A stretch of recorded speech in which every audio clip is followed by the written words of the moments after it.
on en a entendu parler, la vitamine C fait partie des mots qui tournent dans nos têtes, mais on n'a probablement pas toutes les informations, et c'est assez curieux. Je vais commencer par constater une molécule qui a maintenant plus de 70 ans de vie, qui coûte pas très cher à fabriquer, qui coûte d'ailleurs de moins en moins cher à fabriquer, mais cette molécule est très peu connue. Or, il y a 25 000 études au bas mot, 25 000 études scientifiques, que vous pouvez lire sur un site qui s'appelle PubMed Medline, que les scientifiques fréquentent, et qui vous permet de voir que par rapport à des tas de pathologies, des tas de moments de notre vie, plus ou moins agréables, la réponse est modifiée si l'individu prend de la vitamine C.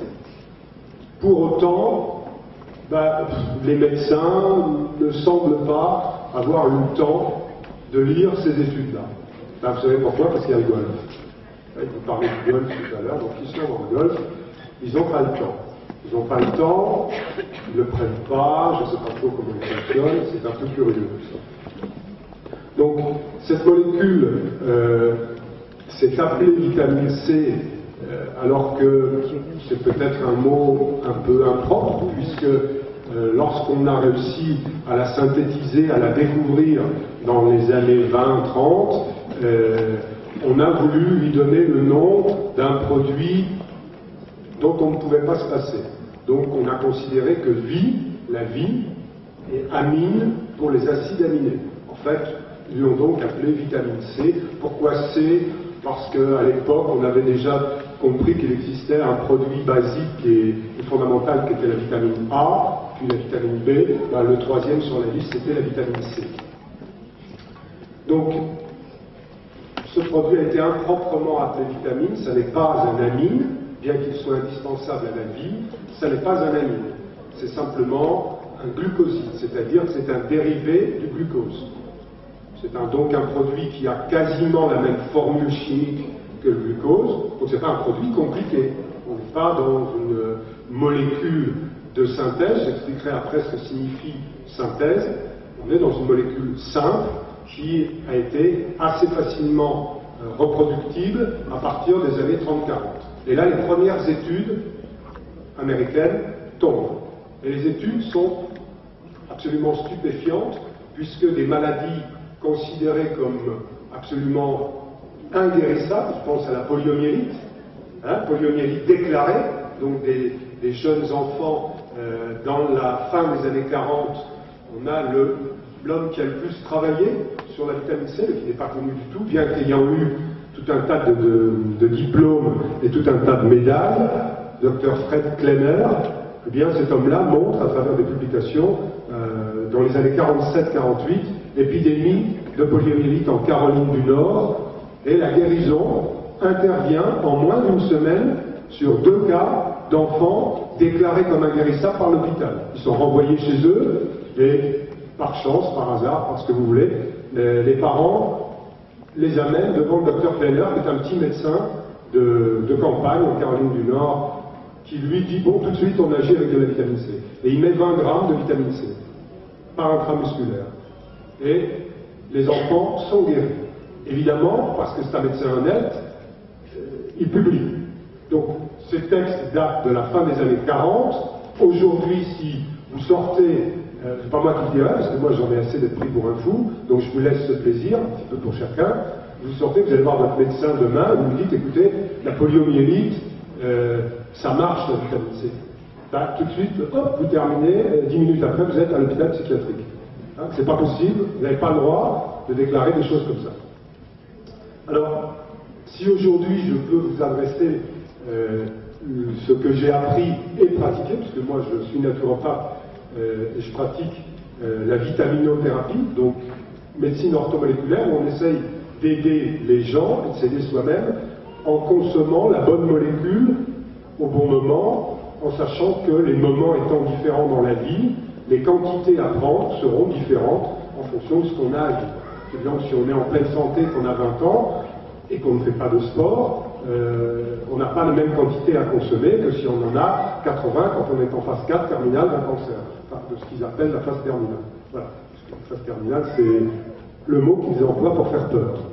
Donc, Si je parle de ça aujourd'hui, c'est parce qu'un homme qui était double prix Nobel, qui s'appelle Linus Pauling, probablement certains d'entre vous en ont entendu parler, Linus Pauling, qui était un bonhomme à l'intelligence aussi éveillée que son cœur était ouvert, puisqu'il a eu le Nobel de chimie en 1954 pour la structure des protéines, et en 1962, il a eu le prix Nobel de la paix pour toutes les actions qu'il avait pu mener pendant des années contre les essais nucléaires à l'air libre.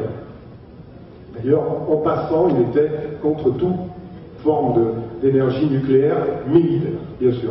Alors, Pauling était un homme tellement extraordinaire que les médias, à l'époque, n'ont pas osé lui faire fermer sa bouche. Et c'est donc grâce à lui que j'ai été formé, par un de ses élèves, on va dire, que j'ai été formé aux thérapies de la vitamine. Ce qui signifie qu'il n'était pas médecin et que très vite s'est déclenché à la fois un engouement pour ce bonhomme merveilleux, pour ce qu'il racontait, parce qu'il était un grand chimiste et qu'il avait pu faire des essais pendant des années, montrer d'une part l'absolue non-toxicité du produit. Donc, vous vous trompez, et au lieu de prendre une cuillère à café, vous prenez 1,5 kg. Ben, vous ne risquez absolument rien avec la vitamine C. Donc il avait montré ça et obtenu un classement comme substance non toxique pour la vitamine C par la FDA. Ça c'est fondamental à savoir, puisque pour que la FDA américaine donne la classification non toxique, il faut vraiment que ce soit un produit non toxique. C'est surtout que ce produit, ben, il le détestait dès l'entrée. Comment effectivement aimer un produit qui ne va pas favoriser les laboratoires pharmaceutiques, donc l'empire financier qui marche derrière, et qui ne va pas favoriser l'ego des médecins qui s'incarnent si bien dans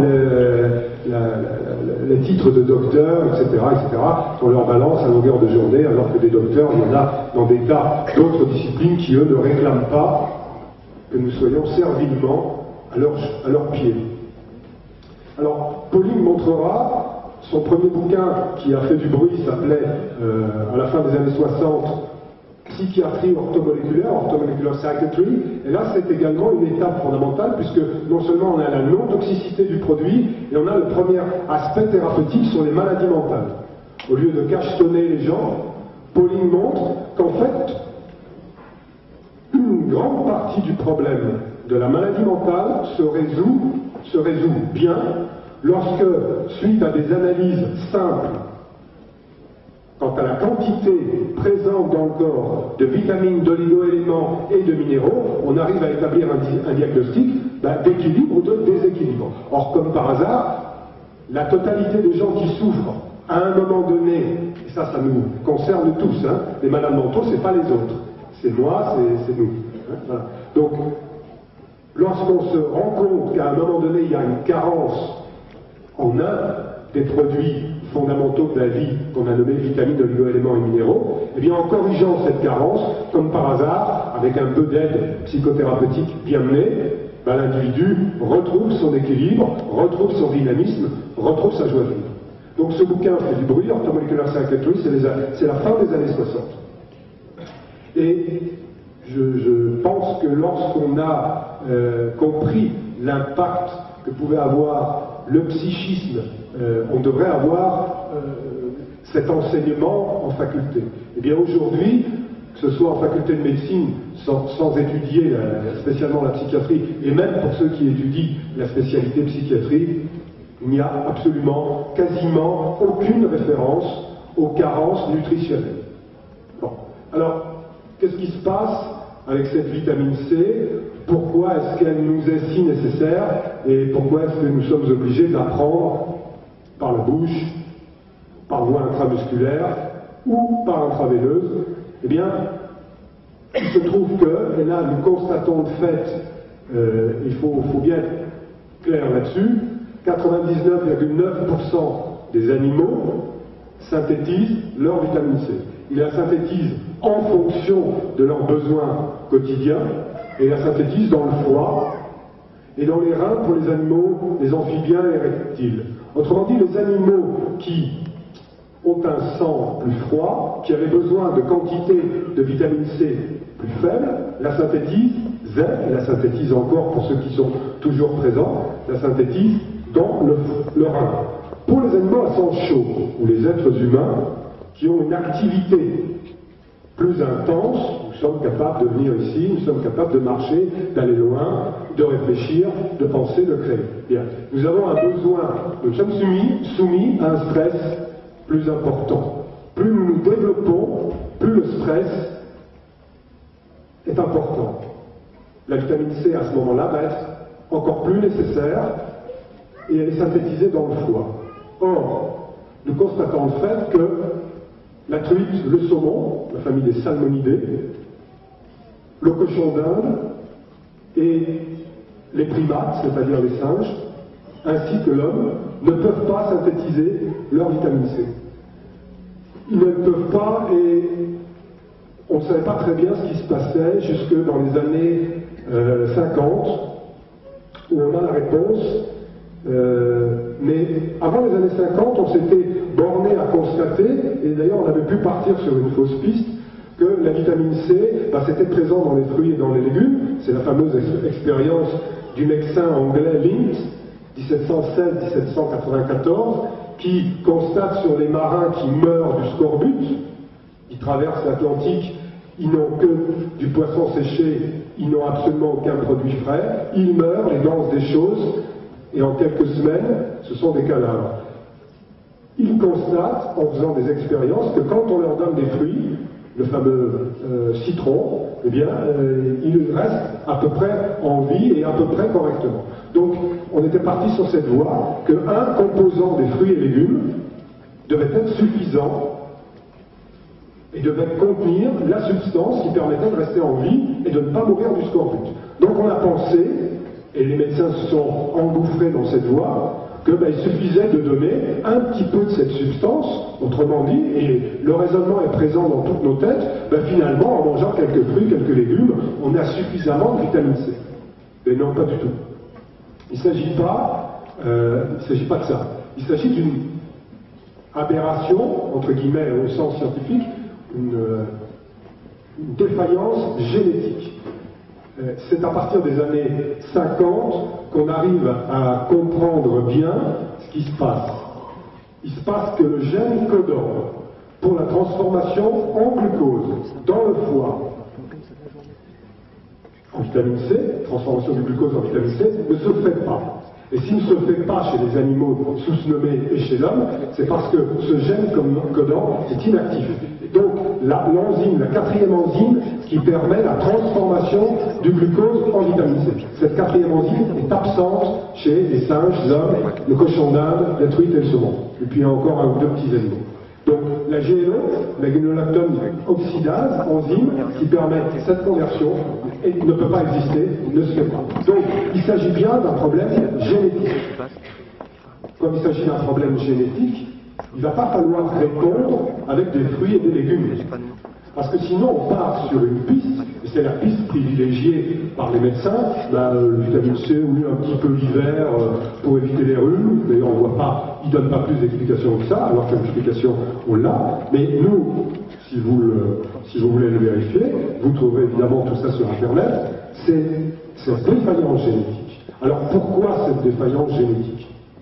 Il est possible qu'il y a, dans les temps anciens, des modifications des gènes ont eu lieu, de l'activité des gènes peut avoir eu lieu à cause de venues d'énergie cosmique extrêmement puissante. On sait aujourd'hui que les gènes, on peut en modifier l'activité avec différentes possibilités énergétiques, pour faire simple. C'est une possible explication. Moi, je vous laisse le soin de trouver qui dans la physique, qui dans la métaphysique, qui dans le mystère, ce que vous trouverez compatible avec vos raisonnements pour expliquer pourquoi ce fait constatable s'est produit. Toujours est-il qu'il s'agit bien d'une anomalie génétique. Ce qui nous renvoie à ceux qui n'ont pas l'anomalie génétique. Et ceux qui n'ont pas l'anomalie génétique sont les animaux, 99% des animaux. Comment ça se passe chez un animal? On va prendre un animal d'environ 70 kg, une chèvre, lorsqu'elle est dans un pré, il fait beau, le soleil brille, et M. Seguin est dans un transat en train de lire Homère. Il n'a pas le droit d'ailleurs de lire Homère, hein. Il ne faut pas lire Homère. Il faut regarder Michel Drucker le dimanche, c'est mieux. Ça vous endort beaucoup mieux, puis ça ne vous donne pas envie de changer votre vie. Homère, ça vous donne envie de faire des voyages à l'intérieur, à l'extérieur, ça devient dangereux tout ça. Alors, la chèvre, elle fabrique, au continu, hein, toute la journée, toute la nuit, elle va fabriquer environ entre 8 et 12 grammes, selon le poids de la chèvre. Voilà.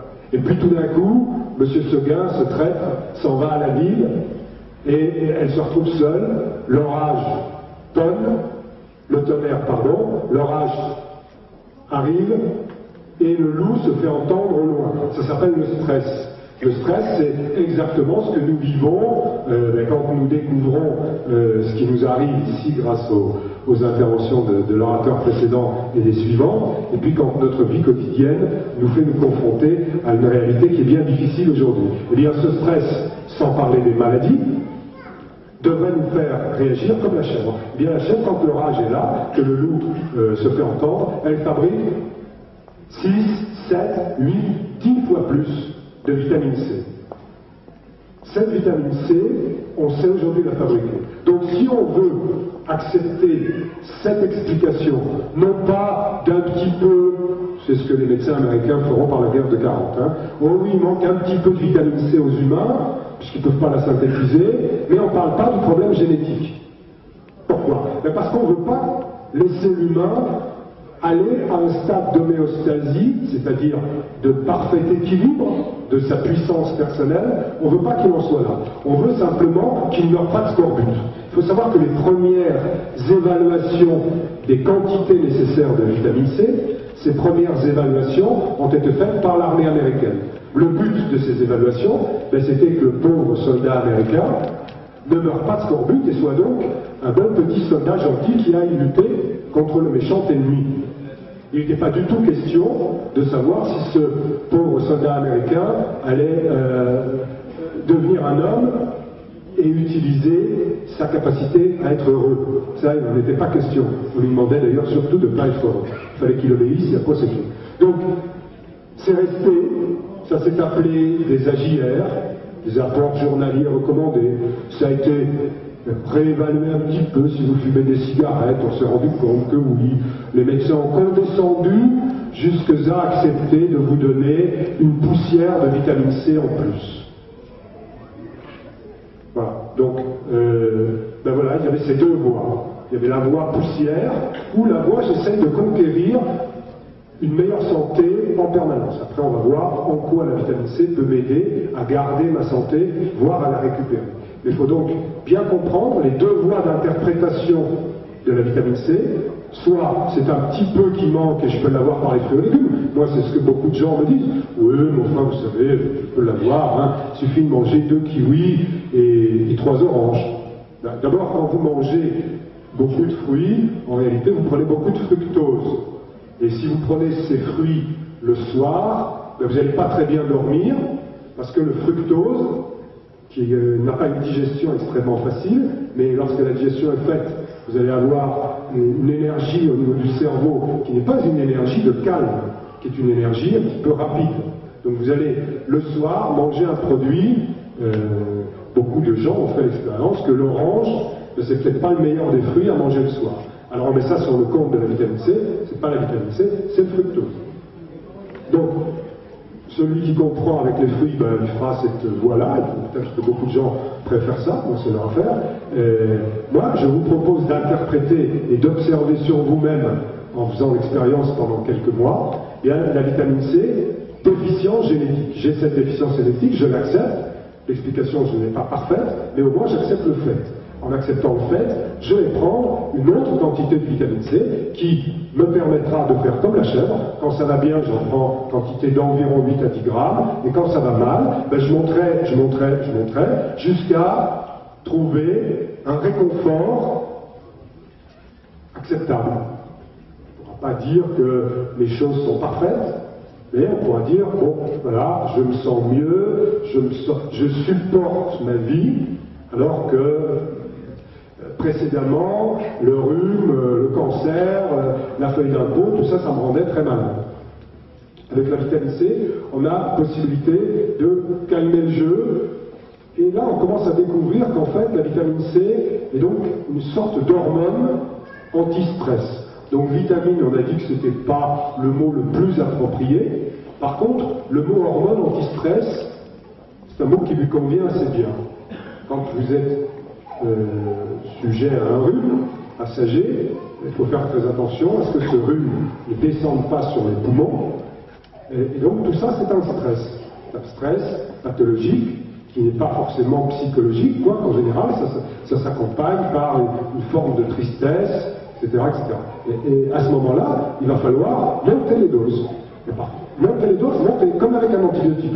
Si vous n'atteignez pas la dose, donc la vitamine C, ça va agir comme dose dépendante, on dit scientifiquement, et si vous montez la dose suffisamment pendant 2-3 jours, après vous redescendez, et vous vous trouverez confortable pendant la période où le rhume sera présent. Il va très très vite décroître. L'expérience est facile à vérifier. Alors, il y a des grands noms de la vitamine C. Je vais quand même les citer parce que c'est grâce à eux que moi j'ai pu apprendre quelque chose et travailler. Je vais vous lire la phrase de ce fameux prix Nobel. En 1985, Linus Pauling avait 85 ans et il avait commencé à travailler la vitamine C à la fin des années 50. Il avait été informé que c'est la vitamine C, mais il n'avait pas beaucoup travaillé dessus.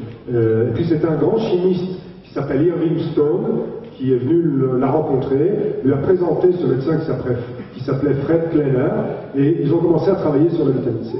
Au bout d'une trentaine d'années d'expérience et de référence avec les dizaines de milliers de gens qui l'ont suivi, qui étaient pour la plupart des médecins, des dentistes, des kinés, des physiciens, qui se sont dit un prix Nobel de chimie, qui est également un prix Nobel de la paix, ça ne peut pas faire tellement d'erreurs, on a quand même une bonne sécurité, et il a réussi à faire classer ça non toxique par la FDA, donc on va y aller. Eh bien, en 85, Pauling a écrit dans un livre, dans son dernier livre, il a écrit « Ne laissez jamais les autorités médicales ou les politiciens vous tromper. Constatez les faits et décidez par vous-même comment vivre la vie heureuse et comment édifier un monde meilleur. » Cet homme avait absolument mis le doigt sur ce que nous sommes en chemin, sur ce que nous cherchons, la prise de conscience qui nous est proposée ici, ce qui va en découler, et puis peut-être un petit peu aussi l'aide que pourrait vous apporter la vitamine C, si vous le voulez.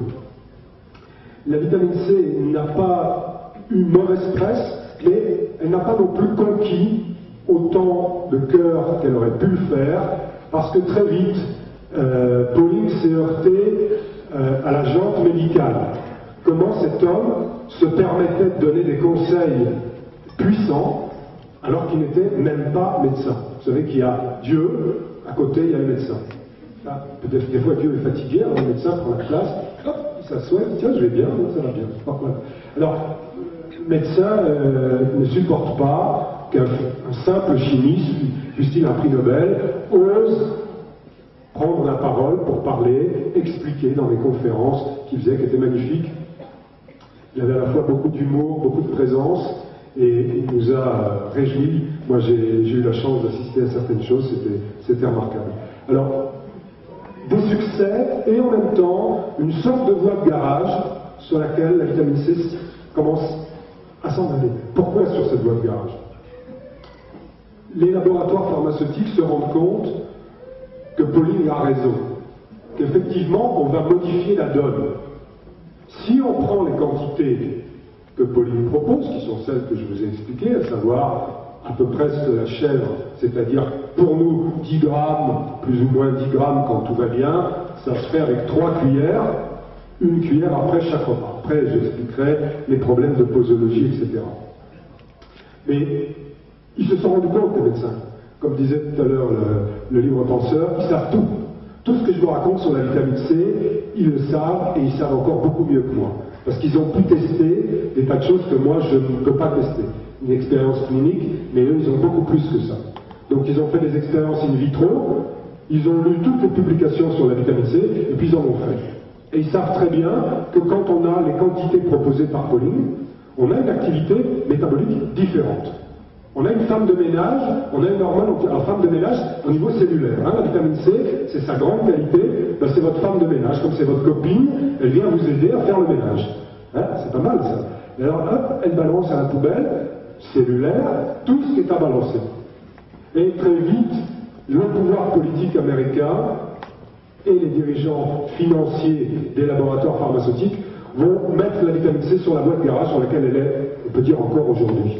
Ils sont obligés de reconnaître. Là, on va voir dans le cours de l'histoire de la vitamine C qu'il y a des moments quand même ça ressort. Le National Cancer Institute, par exemple aux États-Unis, qui voudrait bien voir la vitamine C disparaître de la circulation, est obligé parfois. Il y a des études qui sortent, ils sont tous stupéfaits. Comment se fait-il que cette vitamine C permet des résultats? Cette vitamine C permet des résultats, ils le savent, et donc ils vont la mettre sur la voie de garage en disant toujours première voie, non, c'est juste un tout petit peu qu'il faut. Donc ils vont créer à partir des années 40, pendant la guerre, les apports journaliers recommandés. C'est une vaste fumisterie. Si vous prenez ça, ben, c'est comme si vous pissiez dans un violon avec un petit peu de vitamine C. Ça va pas donner grand-chose. Il y aura quand même des résultats. Bien sûr qu'il y aura quand même des résultats. Mais il y aura des résultats à la hauteur de ce que vous avez pris. C'est-à-dire pas grand-chose. Donc déjà tout de suite une énorme propagande. Oui, la vitamine C c'est bien, très bien, on est d'accord, Pauling, il est magnifique. Très très bien ce garçon. Alors par contre, il était un peu bourré, hein.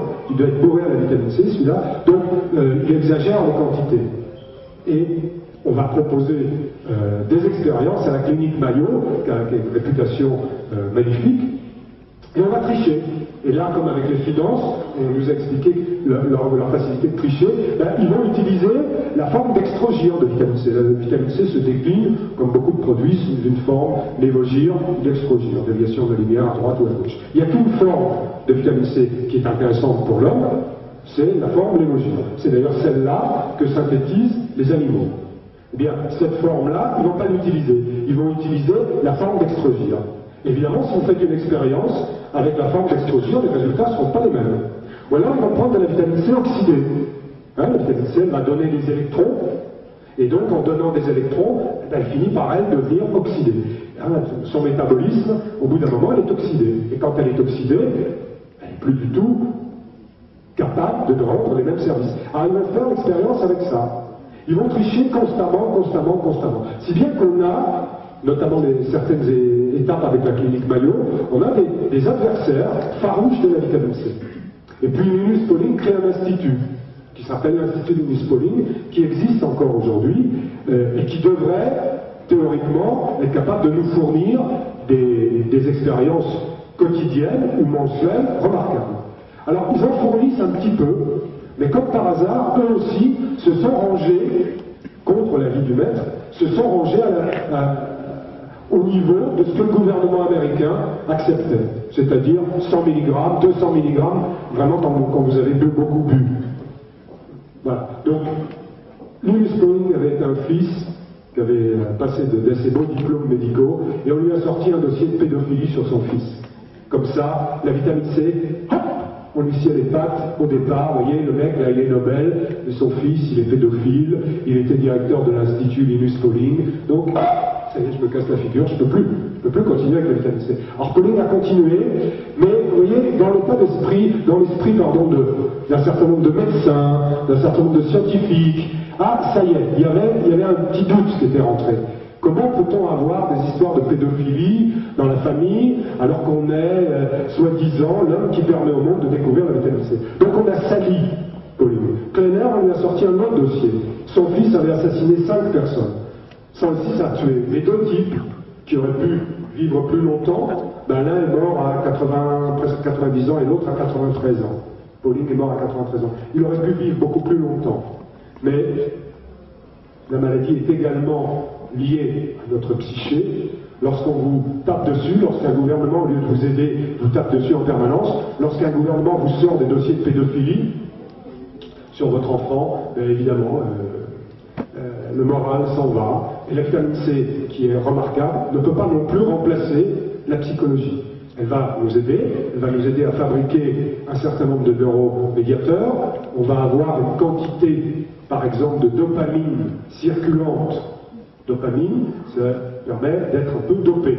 Alors quand on est un peu déprimé, comme nous sommes dans la société dans laquelle nous vivons, ben, la fabrication de dopamine, c'est une aide fondamentale. Et la fabrication de dopamine, pour une molécule de dopamine, il faut une molécule de vitamine C. Et comme par hasard, mon médecin ne vous en parle jamais. Remarquez, ne vous inquiétez pas, il ne le sait pas non plus. On ne lui a jamais enseigné. Moi, j'ai fait des séminaires médicaux, j'ai appris avec, par exemple, le docteur Rueff, Dominique Rueff, vitamine C, ça coûte 4,50 € aux éditions Jouvence. Pour une fois, un médecin formé à la même école orthomoléculaire Medical School aux États-Unis que moi, écrit un petit bouquin, Rueff, R-U-E-2-F. Il écrit et il explique tout ce que je vous ai dit sur la vitamine C. C'est un très bon petit bouquin, il est pratique à lire, il est bien fouillé, Dominique connaît très très bien son sujet, et ça permet d'avoir tous les détails que je ne pourrais pas vous donner ici. La vitamine C va continuer son chemin parce que des dizaines de milliers de scientifiques vont faire des expériences, et on va maintenant regarder rapidement ce qu'il en est des capacités de la vitamine C quant à notre métabolisme. On va commencer par le bébé, puisque si jamais vous avez l'occasion d'acheter, ça se lit comme un roman, c'est le livre du docteur Archie Kalokerinos. Kalokerinos est médecin, le nom grec, peu importe, et ça s'appelle La mort subite du nourrisson. Archie, A-R-C-H-I-E, plus loin, mais vous inquiétez pas, il y aura des papiers dans l'après-midi, parce que là, ils n'ont pas eu le temps d'être imprimés. Enfin, j'ai pas eu le temps de réparer mon imprimante qui a cassé hier, mais cet après-midi, les copies seront là à votre disposition. Et dans la bibliographie que je vous propose, il y a le livre de Archie Kalokerinos. Ça se lit bien, et c'est l'histoire de cet homme qui est médecin et qui travaille dans le bush australien, avec les bébés aborigènes. Et il a le taux de mortalité infantile le plus élevé de la planète Terre. Et comme c'est un médecin, un bon médecin et un homme honnête, il est désespéré de voir ces bébés abots mourir les uns derrière les autres. Il n'arrive jamais à les sauver, on les hospitalise, on met les perfs et les bébés meurent. Constamment. Ils font toutes les expériences possibles et imaginables, et c'est constamment un échec. Kalokerinos, je vais vite, il est tellement déçu qu'il laisse tomber la médecine. Il dit, je ne vaux rien, je suis un bon à rien, tant pis. Il laisse tomber la médecine et il va chercher des pierres précieuses et il fait mineur. Puis un jour, le destin le ramène à la médecine. Il est de nouveau confronté à la mort subite des nourrissons, des bébés aborigènes. Et là, il se rappelle qu'il a tout essayé, sauf une chose. Sauf ce que ce prix Nobel, Pauling, a dit, que la vitamine C serait si merveilleuse que ça. Et ce que ce médecin, Kleiner, parce qu'il cherche, lui il fait un vrai boulot de médecin, hein, il ne se contente pas de dire, bon, claroxyle, cortisone, antidépresseur, et examen extrêmement poussé. Comme ça, je ne me mouille pas. Lui, il se mouille. Hein, il mouille la chemise, et il y a des... ses pleurs, c'est les pleurs de son cœur, donc ça, c'est sincère. Et il trouve qu'effectivement, il y a un médecin qui s'appelle Kleiner, qui a guéri en 47-48 les quelques malades atteints de poliomyélite. Il se dit, j'ai rien à perdre. Donc il va à l'hôpital, et là il y a un bébé abo qui est en train de mourir. Le chef de service lui dit, tu peux le prendre celui-là, parce que dans 2 heures, il est à la poubelle, il est mort, il est quasiment mort. Donc il va mourir, on ne peut plus rien faire, on a tout, il est perte de partout. Donc il prend 2 grammes de vitamine C, avec un petit peu de glucose, il met une piqûre dans les fesses du bébé. 20 minutes après, c'est le temps que la vitamine C met à peu près à circuler correctement. 20 minutes après, le bébé sourit. Ce bébé n'est pas mort. Il constate ça et il se dit, cette piste, il faut absolument la suivre. Donc il va continuer de travailler avec la vitamine C, de toutes petites quantités, sur les bébés. En quelques mois, cet homme passera du taux de mortalité le plus élevé de la planète Terre au taux de mortalité le moins élevé. Même à Neuilly, là où habitent les gens bien, et les taux de mortalité encore aujourd'hui parce que c'est là que vous n'êtes pas tactique bien. Même aujourd'hui, le taux de mortalité à Neuilly, pourtant c'est surveillé à Neuilly, je peux vous garantir, hein, on ne fait pas n'importe quoi à Neuilly. Eh bien, il y a plus de bébés qui meurent que du temps de Kalokérinos quand il s'occupait des bébés à Beaune, dans la pauvreté et la misère. Donc là, il peut venir Pauline, parce qu'il y a un procès en cours. La mère d'un bébé, le bébé est mort. Le bébé est mort tout bleu, avec des bleus partout. Et immédiatement, les médecins très doctes et les flics, ils ont toujours la main dans la main, ces deux-là, ont déclaré que la mère avait maltraité son enfant. Donc on avait mis la mère en prison, en préventive, et il a fallu l'intervention de Kalokérinos et du prix Nobel Pauline pour démontrer que c'était encore une erreur médicale, puisqu'on sait, M. Barlow a été anobli par la reine d'Angleterre pour avoir démontré le scorbut infantile et avoir montré les symptômes. Seulement ces messieurs n'avaient pas eu le temps de chercher. Depuis des années que mouraient les bébés à Beau, personne n'avait regardé ce que c'était que le scorbut infantile. Ben, c'était ça. Le bébé à Beau était mort de scorbut infantile. Or, les marques, ce sont des bleus. Donc vous prenez le bébé dans les bras, et hop, il devient tout bleu à l'endroit où vous avez posé vos doigts. 2 grammes de vitamine C. Moi, je me suis rendu, 30 ans plus tard, dans un congrès sur la mort subite du nourrisson. Et j'ai voulu prendre la parole, bon, de force, c'est vrai. Donc, ils avaient oublié de m'envoyer une invitation. Donc j'ai été me prendre le micro, ils m'ont foutu à la porte, bien sûr, et j'ai quand même réussi à déclarer Archie Kalokérinos, les années 70, 2 grammes de vitamine C. J'ai rappelé des gens qui étaient sur la liste des médecins invités 15 jours, 3 semaines après. Ils m'ont raccroché au nez, ça ne les intéresse pas.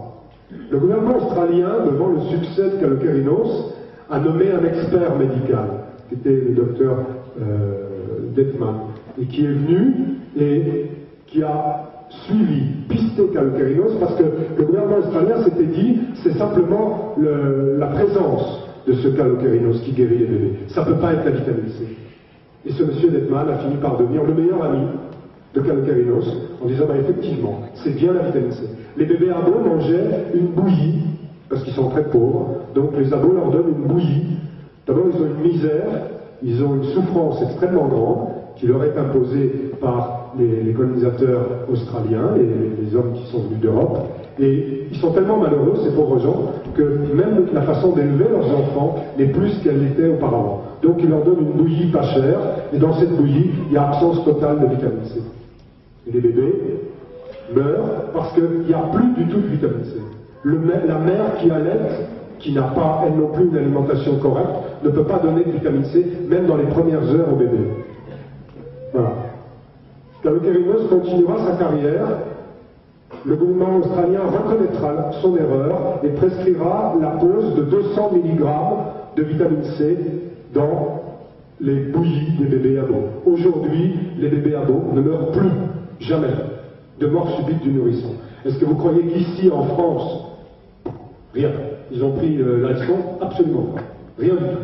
Ça ne les intéresse pas. Donc on commence à voir l'action de la vitamine C chez les bébés. Si une femme prend de la vitamine C pendant sa grossesse, d'abord elle se portera beaucoup mieux.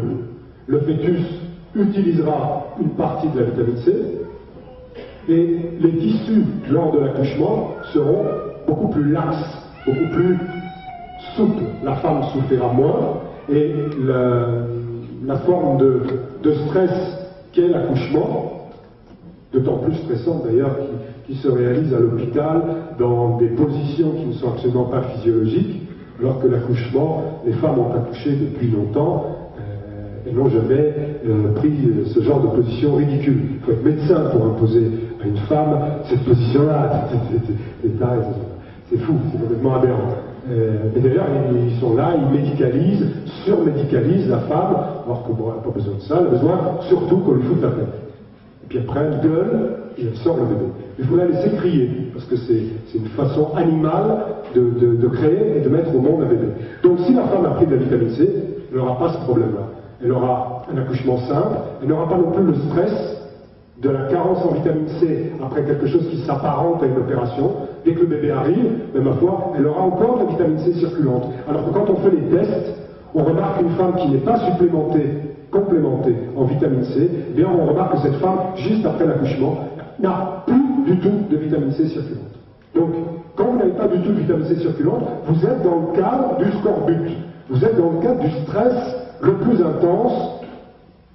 Ça ne viendrait pas à l'idée des médecins de le randonner. Je signale d'ailleurs que la vitamine C n'est plus présente dans les pharmacies des hôpitaux. J'ai eu l'occasion d'aller dans un hôpital il n'y a pas très longtemps. Et j'ai demandé à ce qu'on me mette une paire de vitamine C. Ils m'ont répondu que ça n'était plus dans la pharmacie des hôpitaux. Donc comme ça, le problème est résolu. Le produit n'existe plus. D'accord? Comme ça, vous ne cherchez pas.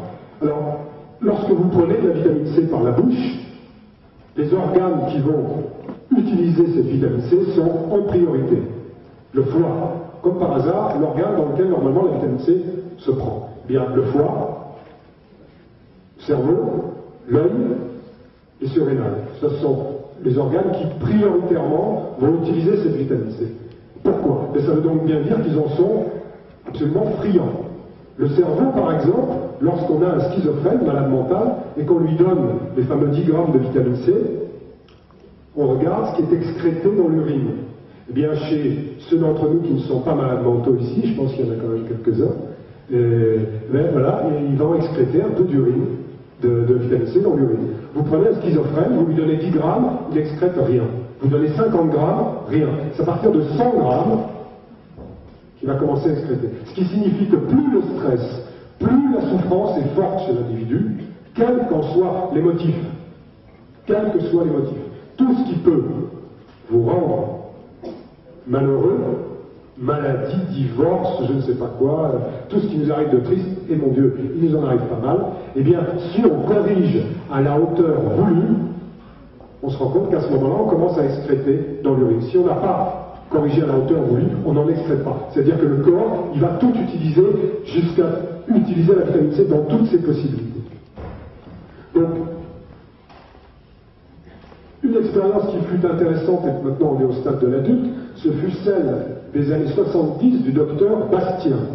Bastien était médecin pharmacien à Remiremont, dans les Vosges, et il en avait marre de parler de la vitamine C à ses patients, et blablabla, blablabla, vitamine C, vitamine C, vitamine C, vitamine C. Un jour, il a pris FR3, Alsace. Ils sont venus, un huissier, un bol, il y avait 250 grammes d'amanite phalloïde mortelle.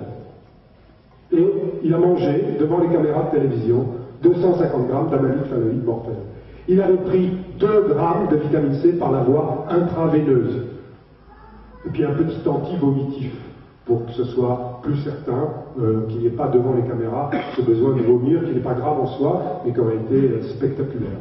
Et il a réédité 2 ans de suite, il n'est jamais mort de ça. Il a fait enregistrer son protocole, qu'on appelle le protocole Bastien, au Centre national anti-poison dans les années 70. Et je vais vous raconter une anecdote très rapide, c'est amusant. Il y a 4 ou 5 ans de ça, ma femme rentre et me dit « Tiens, il y a des jeunes Français qui se sont empoisonnés en Bretagne avec des champignons. » Oh, là j'ai pensé que la République, j'allais me la faire. Mais elle est plus maligne qu'on croit. Et j'ai fouillé sur mon téléphone, j'ai fini par trouver l'hôpital où étaient soignés ces 17 jeunes hommes et femmes. Et j'ai parlé au médecin, chef de service, chers collègues, blablabla. Ça va, oui, ça va. Et hop, je lui dis, vous avez les jeunes Français? Oui, oui, ils sont là. Dans quel état sont-ils? Ben, très mal, très très mal, coma, machin. Bon. Je dis, est-ce que vous connaissez le protocole Bastien? Il m'a répondu non, mais on m'a appelé hier vers 10h du soir aussi pour me parler de ça, je ne sais pas ce que c'est.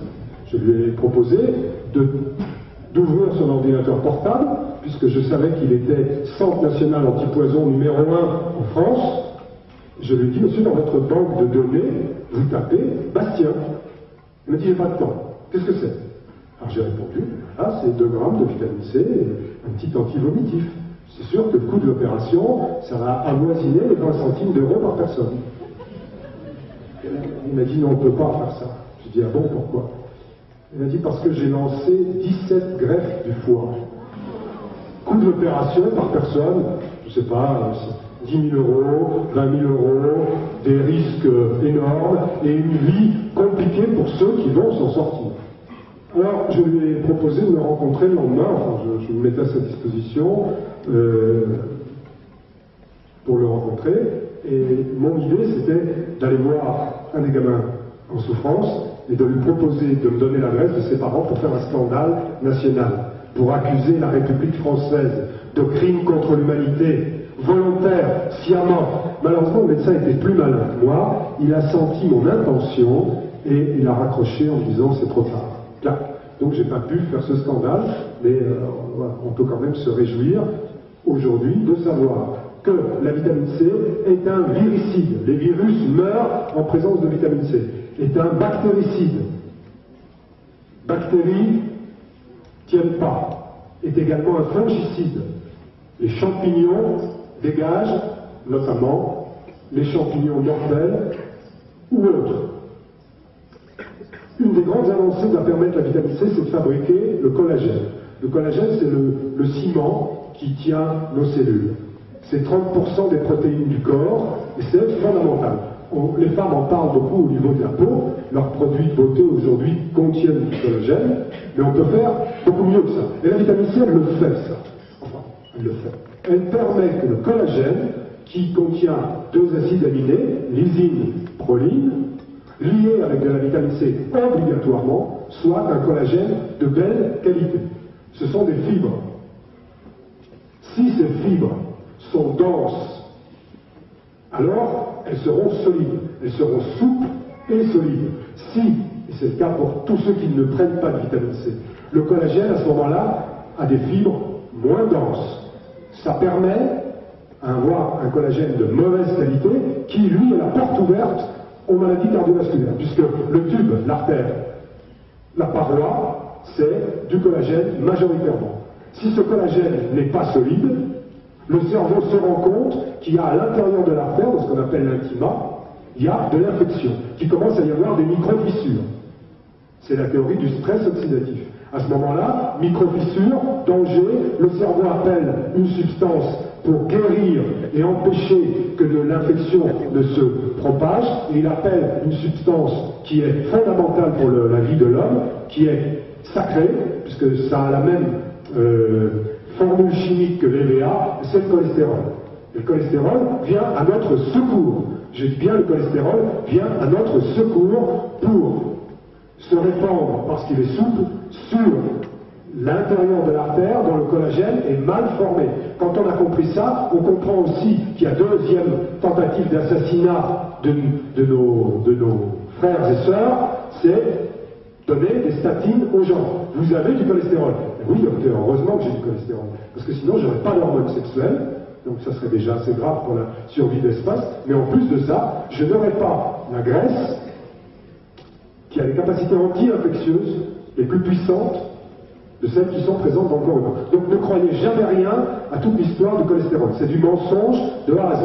Si vous prenez de la vitamine C, automatiquement votre cerveau se rend compte que le collagène se forme mieux, et à ce moment-là, vous allez avoir une synthèse de cholestérol moins importante. Ça n'a rien à voir avec l'alimentation. Vous mangez correctement, et à ce moment-là, vous verrez que votre cholestérol, si vous prenez de la vitamine C, se réglera bien tout seul. Les seuls animaux qui ont des problèmes de plaques athéromateuses, c'est-à-dire de risque cardiovasculaire, c'est l'homme et ceux qui n'ont pas de vitamine C. Les animaux qui ont de la vitamine C, qui la fabriquent naturellement, comme par hasard, ne meurent pas de crise cardiaque. Et c'est un raisonnement que vous et moi pouvons comprendre. Excusez les médecins, c'est trop compliqué pour eux, ils n'y arrivent pas, il va falloir qu'on les aide. Et on est là pour ça, hein. On est là pour construire un monde meilleur, donc on va les aider, vraiment. On va les aider à comprendre. Alors, il faut que j'aille très vite maintenant. Les allergies et leur versant histamine vont être également extrêmement diminués lorsque vous serez en présence ou non de vitamine C. L'alcool, c'est un grand problème national, l'alcool. Ben, comme par hasard, la vitamine C permet la conversion des 2 poisons de l'alcool, qui est l'acétaldéhyde.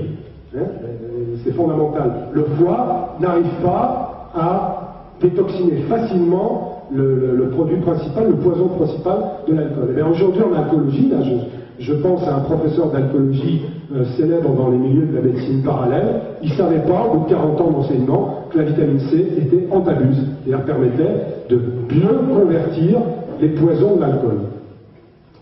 La quantité à prendre de vitamine C, vous allez vous-même en juger si vous souhaitez en prendre. Moi, je préconise 3 cuillères par jour, une après chacun des repas, pas avant. après, pour que ça se lie au bol alimentaire. Une après chacun des repas, dans un liquide chaud, froid ou tiède, non brûlant et surtout non sucré. Rappelez-vous que le sucre, le glucose et la vitamine C ont une formule chimique très proche. Donc il y a une compétition dans le corps. On le voit au niveau des cellules cancéreuses, l'activité de la vitamine C va être fondamentale parce que justement, maintenant j'ai pas le temps de développer malheureusement ce thème-là, vitamine C et cancer. Enfin bon, si vous avez un collagène plus solide, la migration, ce qu'on appelle les métastases, migration de la cellule cancéreuse se fait pas parce que le collagène il est dense. Si vous avez un collagène qui est lâche, des fibres qui sont très espacées, alors c'est facile pour les ciseaux biologiques des tumeurs et de l'infection, des cellules malignes, c'est facile à ce moment-là de couper peu de fibres et de s'enfiler dans le circuit sanguin. Alors que si le collagène est bien dense, à ce moment-là, ça ne passe pas. C'est pour ça qu'on arrive à avoir des cancers très minimisés, la souffrance psychologique très minimisée, quand on prend la quantité voulue de vitamine C. C'est pas difficile à fabriquer. Le soir, je vous conseille, si vous essayez, de prendre une cuillère à café bombée, car le soir, la nuit, on refabrique les cellules du corps, ça s'appelle l'anabolisme, alors que la journée, on utilise, ça s'appelle le catabolisme. Donc, il ne faut pas avoir peur de la vitamine C, c'est un somnifère, mais un bon somnifère, c'est un décontractant du système nerveux central. J'ai des gens qui m'ont fait confiance et qui ont réussi à supprimer la morphine avec des phases 4 de cancer et à dormir correctement parce que la vitamine C éradique la souffrance, à condition de mettre la dose nécessaire. Souffrance psychologique. Hein, on parle en termes de souffrance psychologique. Voilà. Donc, dernier point, et je conclus là.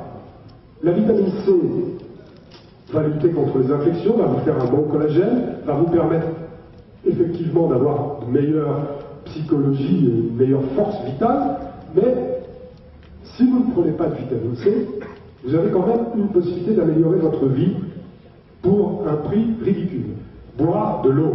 C'est un médecin iranien, vous trouvez son livre aux éditions Jouvence, il s'appelle Feredoun de son prénom, F-E-R-E-Y-D-O-O-N, ça c'est le prénom, Batman Gelic. Batman comme le héros des bandes dessinées, B-A-T-M-A-N, G-H-E-L-I-D-J.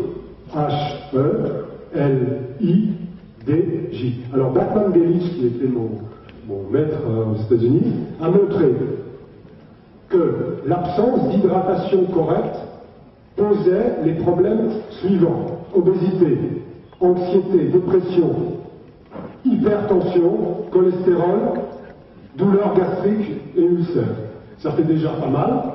Tout ça ne sont que des symptômes que les médecins prennent pour des maladies et ils vont vous traiter alors que la cause principale et première, c'est toujours le défaut d'hydratation. Je vous donne juste la formule pour vous hydrater correctement et je rends la parole ensuite. Le matin à jeun, 3 verres d'eau. Ensuite, vous laissez passer une demi-heure. Vous faites votre toilette, vous tapez sur le punching ball en ayant mis la tête de Sarkozy dessus. Enfin, faites quelque chose d'agréable, une fois, je ne sais pas si vous avez envie. Et puis là, hop, vous avez laissé passer la demi-heure, vous prenez votre petit déjeuner. Ne vous bourrez pas de pain et confiture. Hein, essayez d'avoir un peu de protéines, un œuf par exemple au petit déjeuner, ça va vous permettre de tenir bien dans la matinée. Donc 3 verres d'eau, une demi-heure après, c'est très important, c'est la demi-heure, pour que le bicarbonate de soude soit fabriqué, soit présent et vous permette une vraie digestion sans remonter d'acide. Beaucoup de gens se plaignent, ah j'ai de l'acidité, j'ai de l'acidité. C'est ça le problème. C'est le timing qui doit être parfait quand à l'hydratation. On boit pendant le repas, on essaye de ne pas boire trop, et après le repas, pendant 2h30, on ne boit pas et on ne mange pas. Au bout des 2h30, là, on recommence à boire de l'eau. Donc si par exemple, on a pris les 3 verres d'eau à 7h, à 7h30 le matin, on prend le petit déjeuner, on va terminer à 8h, pour faire simple, à 10h30, pendant de 8h à 10h30, on ne mange pas, on ne boit pas pour ne pas contrarier la digestion, parce que ça c'est basique, mais la plupart d'entre nous, ça nous échappe, on va boire un petit café, on va boire un verre d'eau, n'importe quoi, ça reprogramme la digestion, ça fait des mélanges compliqués à gérer pour le corps. À 10h30, je rebois un verre d'eau, à 11h30, à midi et demi, encore un autre verre d'eau, par exemple, et à 1h, je vais prendre mon repas de midi. Donc, encore une fois, une demi-heure avant le repas de midi, je bois un verre d'eau.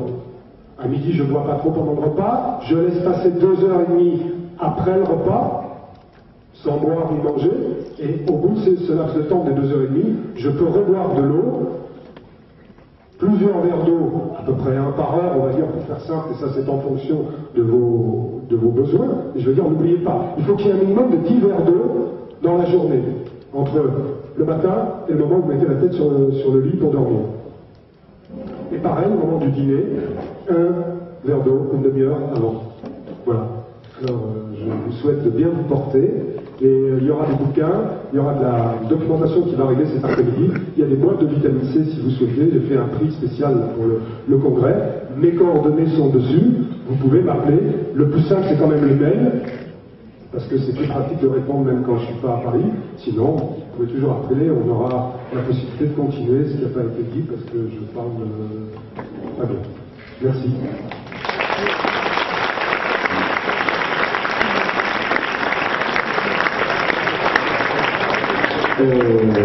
Je voulais juste compléter sur quelques points intéressants.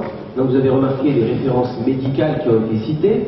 C'est des prix Nobel, des médecins, des livres. Donc ce ne sont pas des rumeurs. Hein, c'est pas des charlatans, c'est des gens qui pratiquent la médecine avec des êtres humains. Donc c'est à vérifier. Réfléchissez, testez. On n'est pas dans l'esprit dogmatique des universités. Hein, ce que je dis, c'est moi la vérité suprême. Hein, comme dit Dieudonné, au-dessus de moi il y a le soleil, il n'y a plus personne au-dessus de moi. Non, c'est pas comme ça que ça fonctionne. Donc réfléchissez, testez par vous-même. On n'est pas là pour imposer des choses. Plusieurs choses à dire. Donc, vous avez vu que la vitamine C est un antipoison universel. Ça, cette information, elle passe un peu à la trappe, enfin, elle est un peu anodine. Non, cette information est extrêmement violente, elle remet en cause tout, absolument tout le système, tout le dogme cellulaire. C'est extrêmement violent. Cette conférence parle aussi donc de grippe AH1N1, puisque c'est un des traitements les plus efficaces donc avec la vitamine D, le chlorure de magnésium et l'argent colloïdal. Je vous en donne quelques-uns comme ça. Donc certainement pas leur vaccination. Je vous invite aussi, parce que c'est vraiment capital, à vous intéresser à la médecine. Moi j'aime pas dire la médecine alternative, c'est la vraie médecine. J'insiste sur le DVD que j'ai gravé. Il y a une 24-25 vidéos où il y a tout. Il y a les travaux du docteur Hammer, les travaux du docteur Gervais, les travaux sur la vitamine C, il y a absolument tout, et c'est extrêmement important. Il faut savoir quand même se soigner, ne pas tomber dans le piège de la médecine moderne, c'est très très très dangereux, ils sont dangereux. Pourquoi? Parce que vous avez vu tout à l'heure, on a parlé d'ouverture des frontières, les capitaux passent, par contre la science s'arrête aux frontières. Vous voyez, vous avez des scandales avec un vaccin de n'importe quelle firme, Aventis, il tue en Allemagne, on décide de l'arrêter, mais pas en France. Pourtant, c'est les mêmes êtres humains, c'est la même petite variabilité biologique, certes, mais comment se fait-il qu'on arrête, qu'on décide que ça tue en Allemagne et pas en France? Quelle est cette science qui se permet de telles absurdités? Donc vraiment, on patauge dans des... on patauge, il n'y a plus de réflexion, il n'y a plus rien. Donc on n'est pas là pour... C'est très important pour donner des ordres. On donne des pistes avec des crédits, il y a de la bibliographie, il faut se renseigner. Vous êtes là aussi si vous avez des questions à poser, c'est le moment. On a encore 5-10 minutes pour ça. Donc si vous avez des questions, que quelqu'un peut...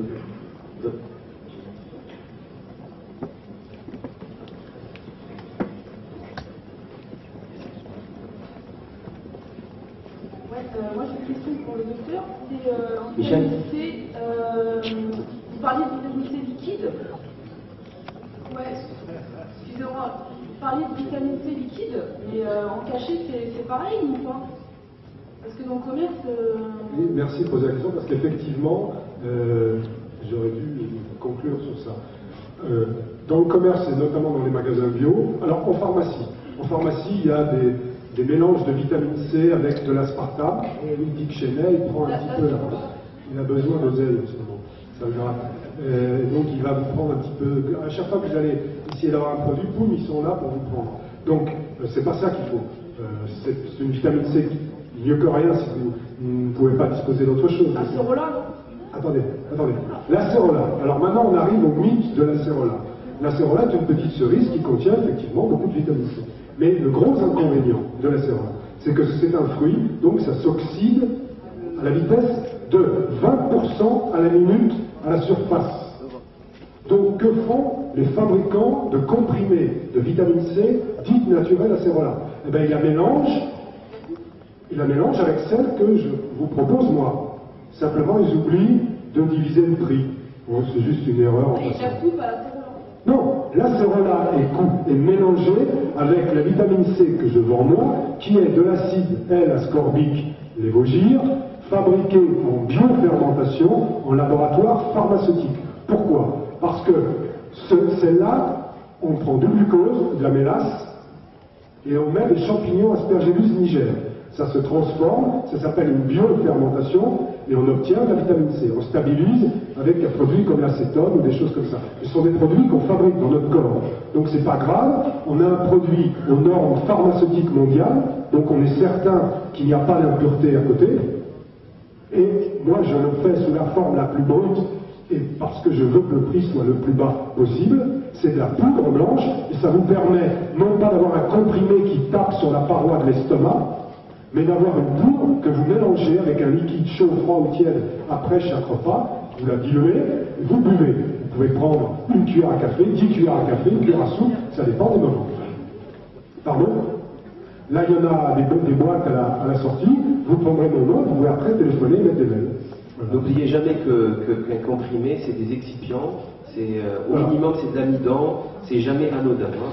Et vous verrez même de l'aspirine, vitamine C avec de l'aspartame, que je vous déconseille, puisqu'il y a de la vitamine C, aspirine, sans aspartame. Donc pourquoi ils mettent de l'aspartame, sachant que c'est dangereux? Pourquoi sucré? On en a... Je vais vous signaler aussi autre chose, en parlant de l'aspartame, tout ça rien à voir, mais vous avez des canettes de Schweppes sucrées avec aspartame. Ça n'a aucun sens. Il y a du sucre, et ils rajoutent l'aspartame. Et c'est pas écrit light. Donc il faut le savoir. Au sujet de l'acérola, je sais que tout le monde court partout dans les pharmacies pour acheter des suppléments en acérola. Donc je suis Corinne Bouger, spécialiste des effets secondaires des additifs alimentaires. J'ai moi-même fait l'erreur d'acheter chez un naturopathe connu à Paris un pot d'acérola en poudre, 100% soi-disant naturel. J'en ai pris qu'une fois, j'ai eu des brûlures d'estomac, et puis un jour, une lectrice me demande des références sur une bonne marque d'acérola. Je repars chercher le pot, 100% naturel, je téléphone. Et là, un naturopathe de Paris me dit « Vous êtes qui ?» Je suis Madame Bouger, qu'est-ce qu'il y a dans vos 100% naturel? Restez assis. Alors il me dit « J'ai un petit souci. Vous en pensez quoi de la maltodextrine ?» J'ai fait « J'en pense beaucoup de mal, monsieur. » Il me dit « Il y en a dedans. » Je fais « Moi, Corinne Bouger, j'ai mangé de la maltodextrine, c'est pas marqué sur la boîte, vous allez où là ?» Le naturopathe, je ne dis pas son nom, me dit « Les dés sont déjà pipés. Un supplément naturel vendu à 22 € le pot. » Et bien il me dit la composition. Il a acheté un énorme sac de cette poudre rose, d'autres marques très connues sur Paris en vente, je ne vous dis pas les noms, parce qu'on est filmé, n'est-ce pas? Et il a découvert que sur le sac en plastique, resté assis, il y avait une deuxième étiquette autocollante pour cacher les ingrédients d'origine. Il a soulevé, et dedans il y a de la maltodextrine de maïs, qui contient donc du glutamate monosodique. Il y a de l'acide ascorbique, de l'acérola qui normalement n'est pas rose. Donc pour que ça soit rose, ils mettent du carmin de cochenille. Et il y a marqué 100% naturel sans la liste des ingrédients dans des boutiques d'un naturopathe très connu en plein Paris. Et il me dit les dés sont pipés. J'ai cherché dans toutes les pharmacies, dans plusieurs villes de France, il n'y a pas d'acérola en comprimé ou en gélule sans arôme naturel, donc du glutamate. Alors essayez de trouver une bonne marque d'acérola et sans tous ces produits chimiques cachés dedans, ni arôme naturel, ni maltodextrine. C'est une hérésie, c'est une folie complète.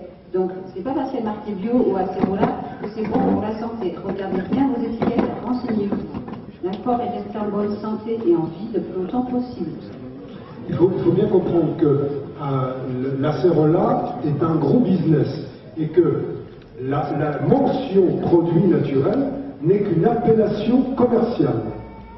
Derrière cette appellation commerciale, il y a un code. Ce code autorise les gens, en fonction de ce qui a été signé, du cahier des charges, à mettre d'autres produits dedans sans qu'ils aient l'obligation de le mentionner. Je prends par exemple l'exemple du hareng, qui est quand même pas un produit très sucré. Moi, j'ai constaté des répercussions sur la glycémie de mes patients à qui je proposais de manger du hareng. J'ai appelé le fabricant en bio, enfin le vendeur en bio du hareng, et quand j'ai eu l'ingénieur chimiste au téléphone, il a reconnu qu'il y avait 5% de sucre rajouté comme conservateur, alors que la mention produit naturel était sur le paquet. Bien, il n'a pas triché. Ils se sont débrouillés au niveau du commerce pour que la mention produit naturel ne mentionne pas le sucre jusqu'à 4,99%. Donc, moi je trouve que ce qui compte dans la vitamine C, c'est C6, O6, H8. C'est ça la vitamine C. C'est rien d'autre que ça. Si tu permets, c'est comme les OGM, il y a des seuils. Si vous êtes en dessous d'un certain chiffre, il y a des OGM, mais on dit que c'est sans OGM. Et aussi, c'est comme je disais, c'est les marques, c'est comme les produits halal. Ils vendent des pastilles qui mettent sur le truc. C'est pas du tout halal. Tout ça, c'est du pipeau, mais j'espère que vous en êtes conscient. Il y a un médecin là qui veut vous poser une question. Bonjour. Une Marseillaise. Bonjour monsieur, s'il vous plaît. Excusez-moi. Bonjour monsieur, il semble que je suis médecin vasculaire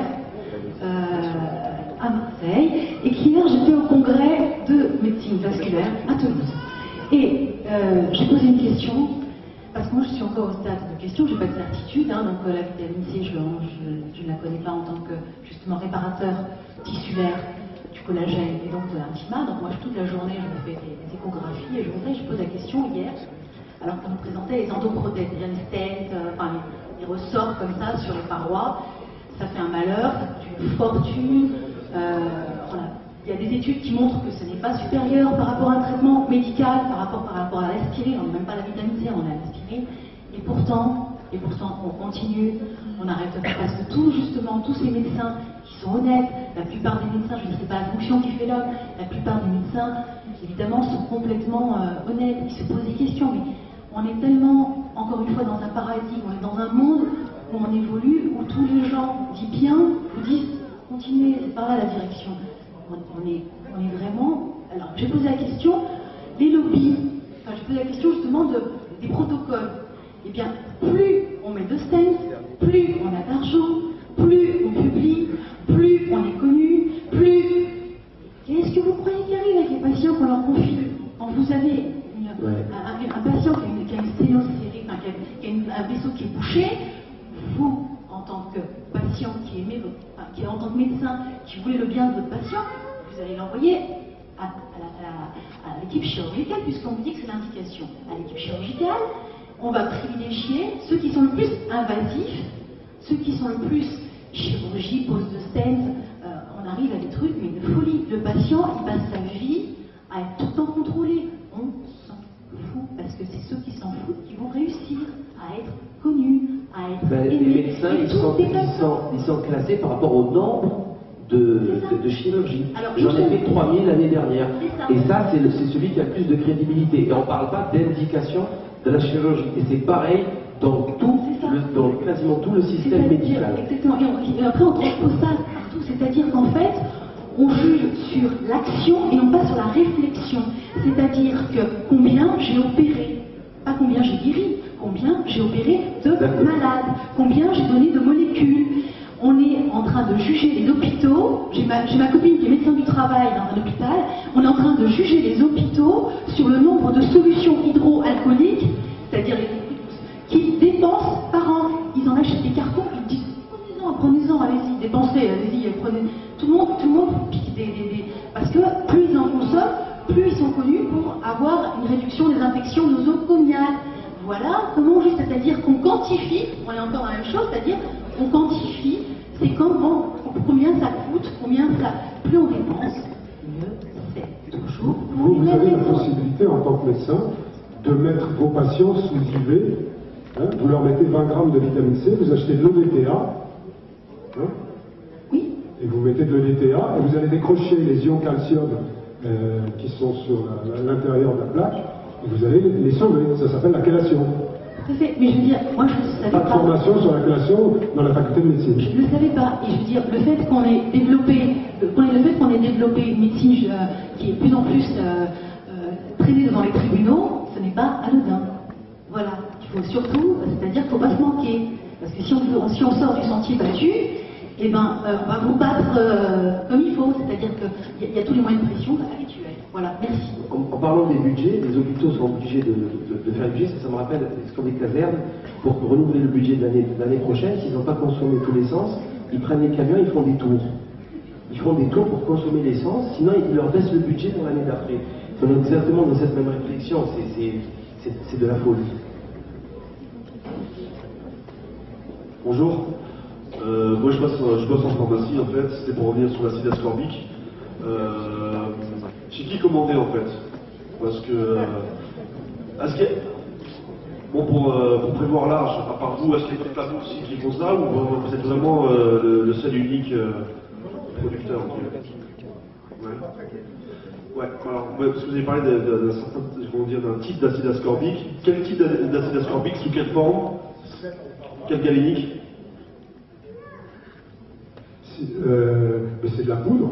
Vous achetez ça à la Copper, vous passez un coup de fil à la Copper, ils vont vous en balancer 10 kilos, et avec ça, vous êtes content, vous en donnez aux copains, et vous leur revendez au prix coûtant, et vous n'avez pas besoin de passer par moi. Moi, j'achète à la pharmacie en direct fabricante, chez qui la Copper achète. Voilà. C'est comme les sachets de bicarbonate de soude, avec l'acide ascorbique, ça part en vrac. Mais pour ceux qui veulent, ben moi j'ai donné mon adresse, et pour les autres, vous pouvez aller en pharmacie et exiger de l'acide L-ascorbique en poudre. Et à ce moment-là, ils appelleront la Copper et ils vous le vendront. Voilà.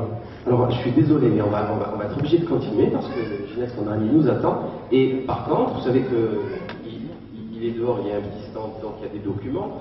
Toutes les questions, vous pouvez les poser. Moi aussi, je suis là. Donc, on pourra discuter avec grand plaisir. À plus tard.